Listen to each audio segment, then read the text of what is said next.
Good afternoon. I'm here today with an incredible group of champions, members of Congress, and advocates for reproductive freedom here in the United States of America. Today, we solemnly gather to mark the anniversary of the Dobbs decision, one of the most unconscionable and un-American decisions in the history of the United States of America. Right-wing conservatives have been determined to strip away reproductive freedom from the women of America for decades. And that resulted in the Dobbs decision that occurred 3 years ago today. Right-wing conservatives and extreme MAGA Republicans want to limit the ability of women to make their own reproductive health care decisions, strip away contraception, restrict the ability to travel to receive health care services, and impose government-mandated pregnancies as part of their march toward a nationwide abortion ban. House Democrats are here to fight back with the Women's Health Protection Act and other legislative measures because we believe in a woman's freedom to make her own reproductive health care decisions, period, full stop. It's a decision that should be between a woman, her family, her faith, and her doctors. No one else. No one else. And so it's my honor and privilege to stand here with these champions for reproductive freedom, with our commitment as House Democrats to make clear to the American people that we are not going to step back ever from the effort to strip away reproductive health care freedom from women. We're going to fight back. On behalf of the women of this country, fight back today and tomorrow, this week, next week, this year, next year, until we restore a woman's freedom to make her own reproductive health care decisions all across the land in every single corner of this great country. It's now my honor to yield to one of those champions, my good friend, my classmate, the distinguished whip of the House Democratic Caucus, and a distinguished gentlelady from the great state of the Commonwealth of Massachusetts. Good catch. Yeah. Good catch. Like that remix? Catherine Clark. Thank you. Thank you so much. And we are so proud to stand with you, Leader Jeffries. And to my colleagues here, we represent the entire House Democratic Caucus in commemorating what is a very painful day for women and girls in our country. Today is a reminder of how much suffering has been inflicted by Donald Trump and his Supreme Court.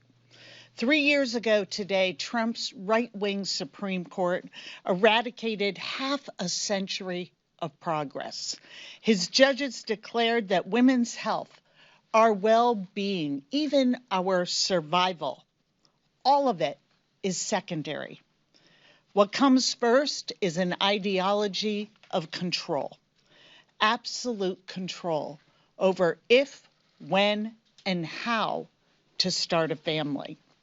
And as we look forward to celebrating the 4th of July and our fundamental freedoms as Americans, it is a painful contrast that young women today in our country have fewer rights than their grandmothers did, that doctors are being threatened with jail time for providing needed care. Patients are being denied life-saving care. 35% of the counties in our country now are maternity care deserts. And in states that have broad abortion bans, that number soars. In Georgia, for example, half of all counties don't have a single obstetrician. And now the GOP is going even further. Despite all the promises on the campaign trail we heard last year, Republicans are still not finished taking away health care from women in this country. Their big, ugly bill will kick 16 million Americans off of health coverage. It will undo state laws that require insurance coverage for abortion care. It will shut down hospitals and clinics around this country, especially in rural communities. It will defund Planned Parenthood, which means it will defund cancer screenings, prenatal care, postpartum care, fertility treatments, and preventative care. And even this week on the House floor, the GOP will put up an appropriations bill that says to our active women in uniform and to our veterans, you cannot travel to get the care you need if it is not afforded to you where you are serving. Republicans are choosing to make life harder, more expensive, and more dangerous for America's 170 million women and girls, all to benefit 900 billionaires. Well, women are fighting back. House Democrats are fighting back. We're fighting to save lives, and we're fighting to uphold the right to control your own body and your own future. We're fighting to enact the Women's Health Protection Act, a common sense bill that restores reproductive freedom under the law, kicks politicians out of doctors' offices, and helps us build an America that is truly worthy of our daughters. And I am pleased to yield the podium to the author of WIPA, Representative Judy Chu. Hello, I'm Congressmember Judy Chu from California, and today I am reintroducing for the 8th time the Women's Health Protection Act. 2 years after the Supreme Court ripped away the right to bodily autonomy from millions of Americans, I stand before you to say that we cannot have true equality in this country until we have reproductive freedom for all. In these years since the Dobbs decision, we've seen disastrous impacts of abortion bans in states across the country. I will never forget the 9-year-old from Ohio who was raped and forced to go to Indiana for an abortion, and then her doctor was threatened with the loss of her medical license. I will never forget Amanda Zarowski of Texas, who so wanted her baby, but then was facing a miscarriage, and the treatment from the emergency room was denied, and she almost died from sepsis. I will never forget Amber Thurman of Georgia, who did lose her life because the emergency room refused to treat her after she had a rare complication after taking prescribed abortion pills in another state. She was only 28 years old. It is for them and for all women that House Democrats are fighting back with fierce determination. Today, we introduce the Women's Health Protection Act, or WIPA. Our bill would restore the protections of Roe versus Wade for every woman in every zip code of this country. I want to thank House Democratic Leader Jeffries, Whip Clark, and Chair Aguilar for your steadfast support of abortion rights and for making WIPA H.R. 12, meaning that restoring the right to abortion nationwide is one of our House Democrats' top priorities. I also want to thank my stalwart co-leads, Representatives Franco, Presley, and Escobar, for your continued leadership on reproductive freedom in this country. Let me be clear. We are all standing here because every person, no matter their circumstances, no matter how they became pregnant, deserves dignity, safety, and care in seeking an abortion. You should not have more rights if you get pregnant in California than if you get pregnant in Texas. You should not have to wait in a parking lot bleeding until you are sick enough to get care. And most of all, because no one, not the president, not a Supreme Court justice, not your partner, should be able to force you to remain pregnant if you do not wish to be. Our message today is loud and clear. We will keep fighting until we achieve full reproductive freedom and justice in America. And now let me turn this over to the co-chair of the Reproductive Freedom Caucus and a fighter for reproductive freedom for women of all income levels, Representative Ayanna Pressley.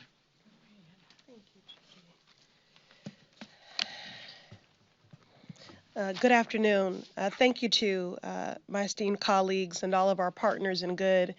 Thank you to the movement. This is really a somber day.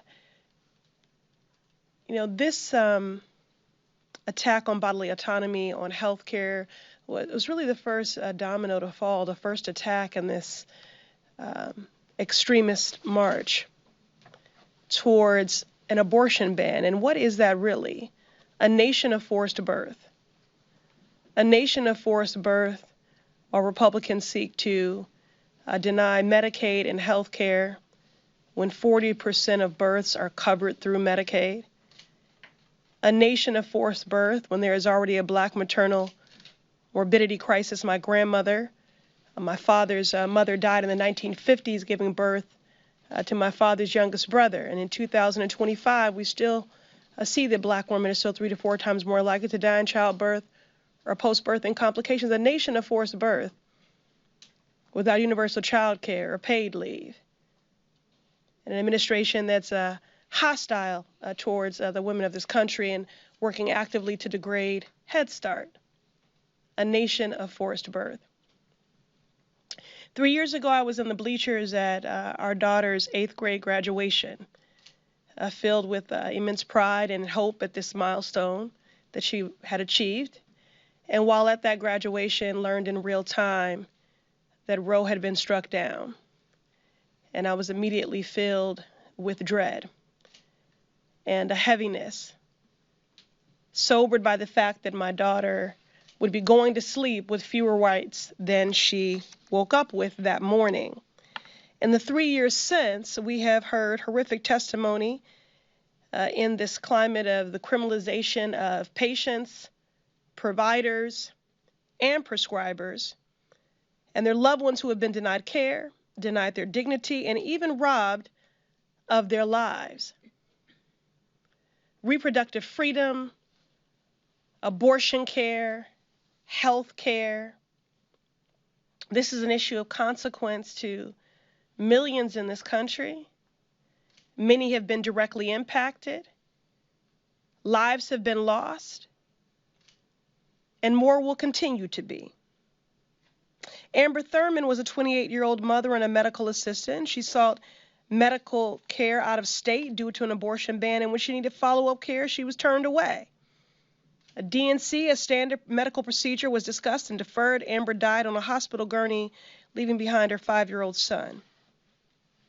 Adriana Smith was a 30-year-old mom to a vibrant 6-year-old and nurse at Emory Hospital.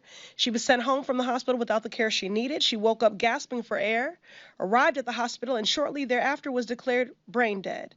The blood clots the doctors had missed had claimed her life. To be a black woman in America navigating our healthcare system so often means to have your pain dismissed, delegitimized, denied, to be gaslit by the healthcare system. Not only was Adriana's pain dismissed and her son robbed of his mother, but all of this is because of an extreme abortion ban in Georgia. The hospital stated that they could not take her off of life support. And because she was 9 weeks pregnant when she was declared brain dead, about a month past a missed period, the hospital would not allow Adriana's family to make sensitive end-of-life medical decisions for her, and the hospital made her body an incubator. This week, baby Chance Posthumously came into this world by emergency C-section and remains in the NICU. Adriana's family was finally able to lay her to rest and pick up the pieces as they navigate their deep grief. These stories are chilling, and you'll hear many more of them as there are abortion storytellers making their way through our offices in the corridors of Congress this week. These stories are uncomfortable, challenging all of us to sit in the discomfort so that we never grow complacent or wane in this fight. My daughter asked me 3 years ago, "Why do you always say when we fight, we win?" And I told her because it's true.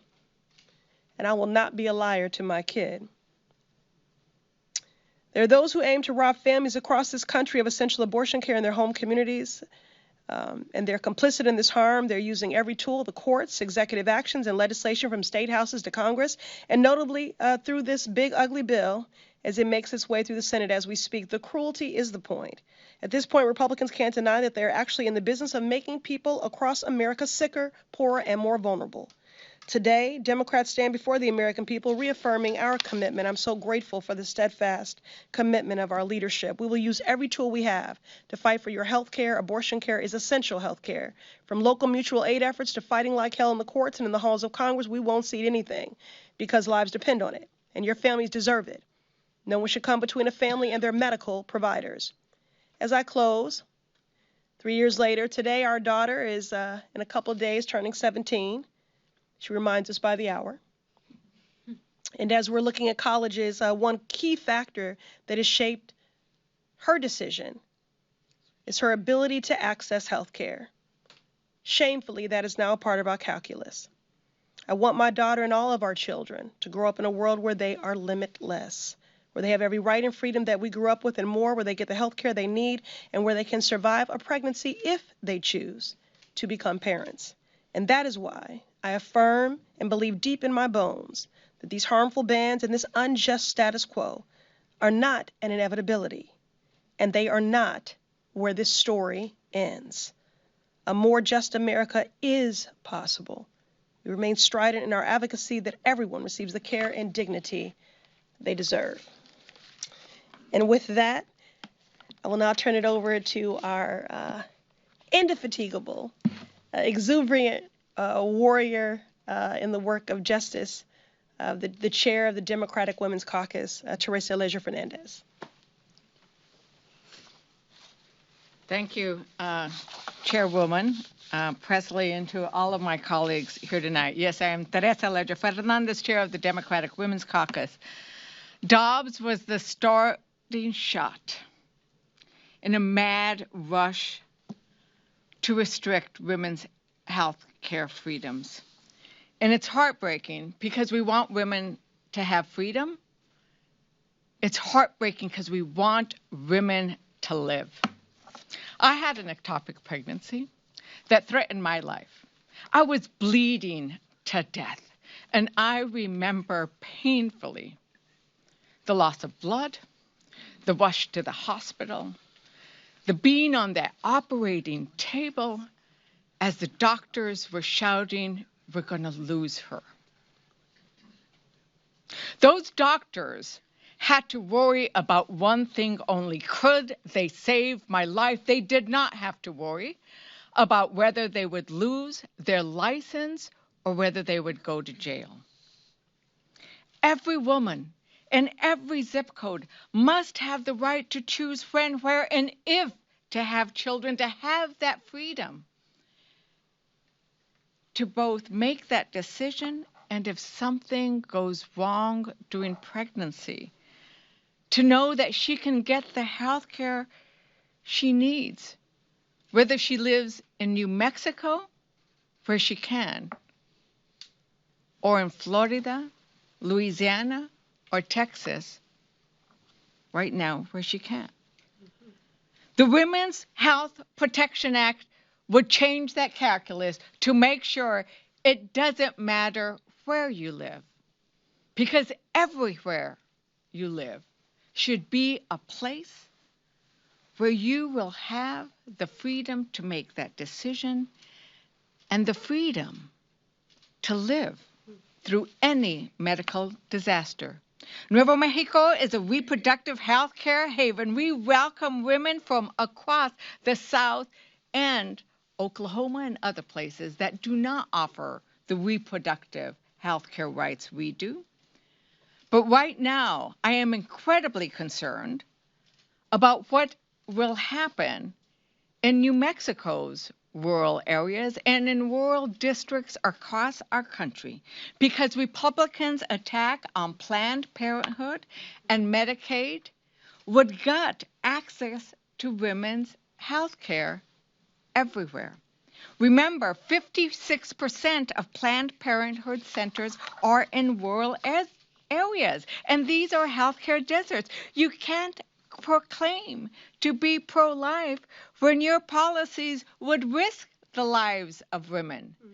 The bad billionaires bill will kill 52,000 people, including many women who are having complications from pregnancy. The Democratic Women's Caucus stands with women and reproductive freedom and with women's right to both decide and to live without fear. I'm grateful to my Democratic Women's Caucus members, those here, Chu, Presley, Escobar, and Frankel, and to our leadership, because they know how to prioritize health care over politics. Next, I want to recognize one of the sponsors of the Women's Health Protection Act, my hermana, Representative Escobar.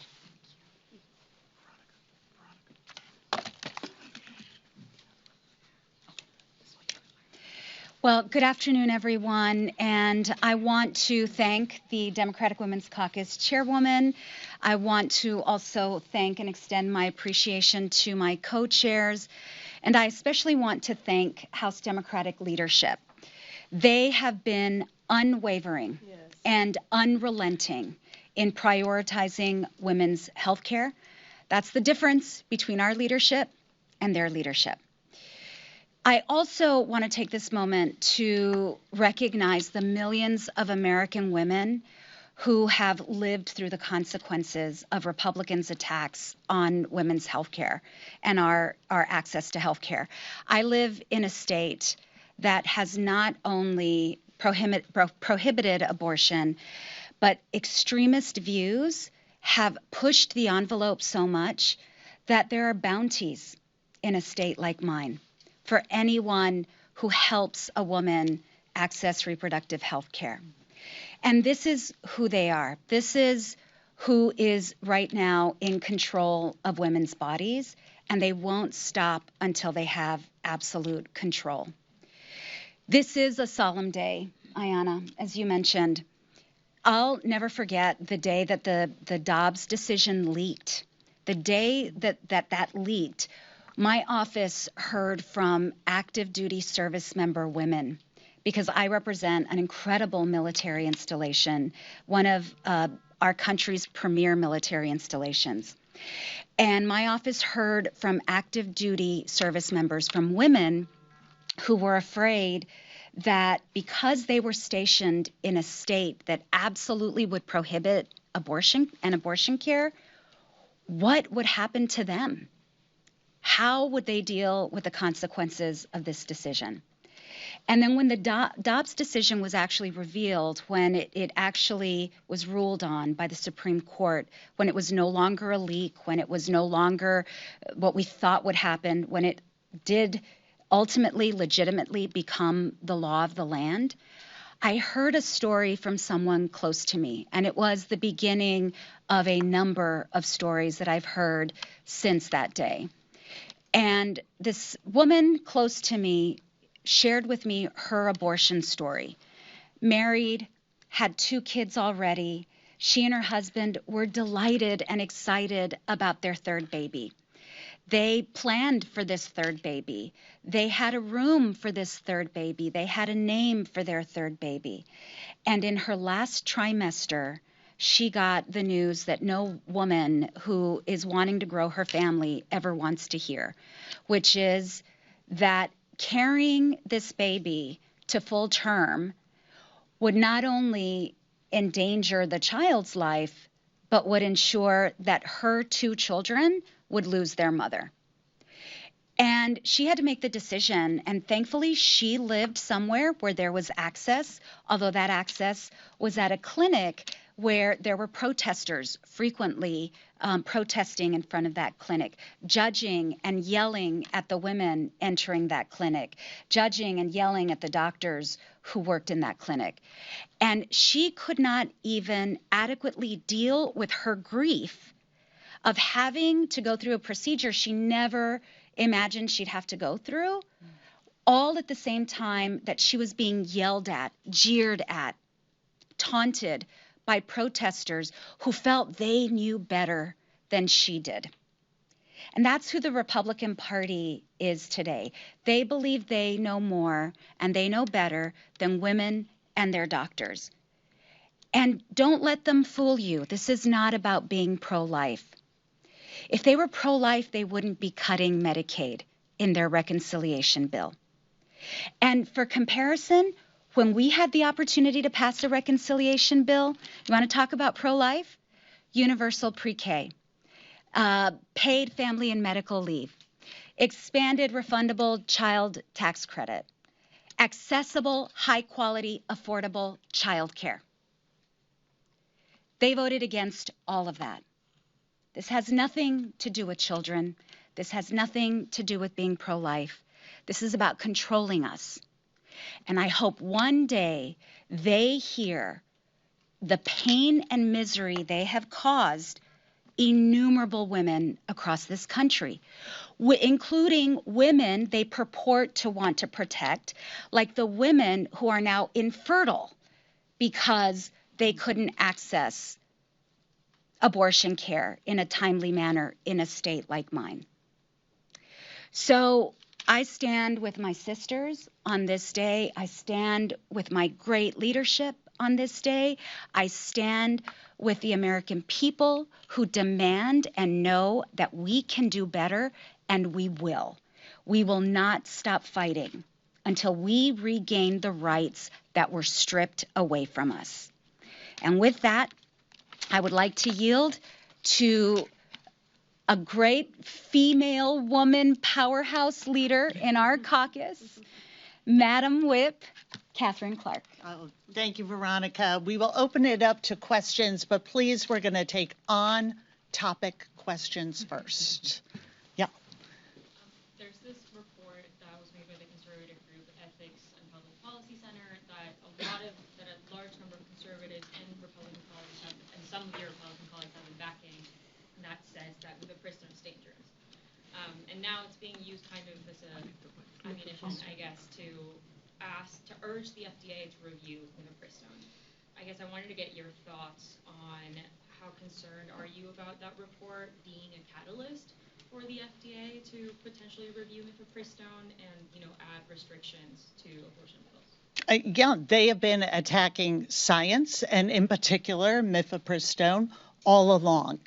And what we have is a situation where they have said publicly, we're not pursuing a national abortion ban, which is exactly what they do every single day. And this is another step towards that goal. And we've seen it in the big ugly bill moving this week through the Senate. And we are seeing it now come up in the guise of a new report overturning a drug that has worked safely and effectively for decades. So I don't know if anyone else. So let me say, they would be going against 20 years of practice of mifepristone in our society. The FDA did many, many studies over 20 years ago to ensure the safety of mifepristone. And in fact, it is safer than many other drugs out there. So they are just trying to invent some kind of way to undermine mifepristone so they can have, in fact, their national abortion ban. This is the one means by which women can still have an abortion safely and in the privacy of their home, and they don't like that, so they are doing everything that they can to make it unavailable, including trying to bring back this Comstock law that would prohibit the mailing of contraceptive devices. Yeah, thank you. Yes. Thousands of doctors right now are in the states like Florida and Texas where they feel they cannot intervene unless a woman is about to die. What is your message to those doctors right now before any change can come about? The ones that are facing this right now, what is your expectation for them and what's your message to them? Yeah, and it's part of the crisis that we are seeing in the closing of labor and delivery rooms across the country. What we're seeing in OBGYNs choosing not to practice because they are being asked to choose between their patients and possible criminal charges for doing their jobs. And we're seeing a steep decline in medical school applications to go into these fields. So as my colleague was speaking about being pro-life, how can you say you are pro-family when you are undermining the very doctors that ensure that women can safely deliver children? And we understand how difficult it is. It's why we're seeing the lack of obstetric care really soar in states that have abortion bans or very, very tight laws around abortions. And we are creating an impossible situation for women that you are being forced to choose to have a child, then denied the health care to have that child safely. And the cruelty of this, beyond the moral outrage of it, we can't blame doctors for saying this is too hard to practice. We have to show them our support by changing the laws. And as the leader said, returning this decision to women, their families, in consultation with their doctors and their faith. Anyone else? The answer is the Women's Health Protection Act, and we will keep introducing it until we can get it passed by the House, the Senate, and signed into law. Michael. Thank you, Madam Whip. Earlier this month, Southern Baptists voted to call for the reversal of the Supreme Court ruling that legalized same-sex marriage, and they cited the overturning of Roe v. Wade. In the Dobbs decision, Justice Thomas wrote that the court should reverse the error of the previous precedents, same-sex marriage, contraceptions, using the logic that they used to overturn Roe v. Wade and Dobbs.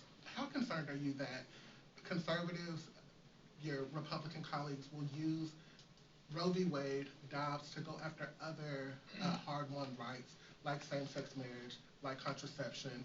What's your message to Americans out there who are concerned that Republicans are after other rights outside of reproductive freedom that you're fighting for today? Well, I'll say this about my colleagues across the aisle. They don't hesitate to tell us exactly where they're going. And the Dobbs decision was a roadmap. So the real concerns that I have heard over whether it's same-sex marriage protections, the right to be able to have contraception in this country, and the right for IVF and other fertility treatments is very much on the agenda. And, you know, that is why this legislation is so very important. It is an important piece of saying that we are going to reassert that this is a constitutional right. And at the same time that they are attacking mifepristone and other things, while they are stripping away research into cancer, into fertility treatments, into Alzheimer's cures, where does it leave the American family? It leaves them without hope. And again, it is cruelty by design. And the threats that are embedded in the Dobbs decision are as very real and as threatening as the actual removal of abortion rights. Yes. Thank you, Congresswoman. Many of your Republican colleagues, they argue and say that they are protecting life and they are not attacking women's rights. Can you just provide me a response to that statement they've constantly been making, especially considering the most recent thing that happened with Adriana Smith down in Georgia? Yeah, they clearly have no idea what it means to be pro-woman in this country. And that if we want healthy families, you start by addressing the affordability crisis. You start by saying, let's work on getting the price of housing down. Let's make sure that you have a good public school that you can attend. Let's make sure that your child and the birth of that child, which 40% of which are covered by Medicaid, are insured, and that birth of that child does not force you into medical bankruptcy. Let's make sure that you are able, if you are a veteran, to access your benefits. And if you've worked your whole life and deserve Social Security and Medicare, that you can get that. Unlike this big ugly bill that is cutting Medicare by $500 billion. So then we start with the dismantling of women's health care. And everything from cancer screenings that are given by Planned Parenthood that they know full well, 96% of all the services Planned Parenthood offers have nothing to do with abortion, but they are in underserved communities, and they are sometimes that only preventative health care a patient can access. So on their just desire to control women, we are just seeing them dismantle everything that leads not only to success for women, but allows families to get on that first rung of the American dream. And so let's ask the question, when are they going to not only prioritize women and children, when are you going to work for the American people? And when did this become an operation here in Congress that is solely aimed at those who've already achieved great wealth and power and kicking everyone else to the curb? Well, I think it's absolutely outrageous. That's why I brought up the case of Amanda Thurman. She lost her life because the emergency room would not do a simple procedure that could have saved her life. And she was, in fact, forced to go to another state just to even have the procedure of mifepristone. But actually, you think about all the other women whose lives could easily have been lost, especially in Texas. And I want to tell you that I went to Texas and I met a club of women that should never have been in this club, which is the club of women whose lives were endangered because the emergency room refused to take them when they had a life-threatening miscarriage. And in fact, Amanda Zawalski is one of them, but actually, I'll never forget another woman who said that her fetus was not going to live and it was endangering her life. She went to the emergency room. She had the same story as Amanda, and she was going to be turned away. She had to call every state with a clinic that was surrounding Texas to get an appointment, finally got one in Colorado, and because she was so sick, she had to be driven for hours to Colorado in order to get her abortion. That is not saving lives. I mean, what we're talking about is we need to save lives, and by threatening her ability to have treatment in the emergency room, then we are actually saving lives. Thank you for that question. The American people deserve to know the truth, and the truth is Republicans do not have a pro-woman agenda. They have an anti-women's agenda.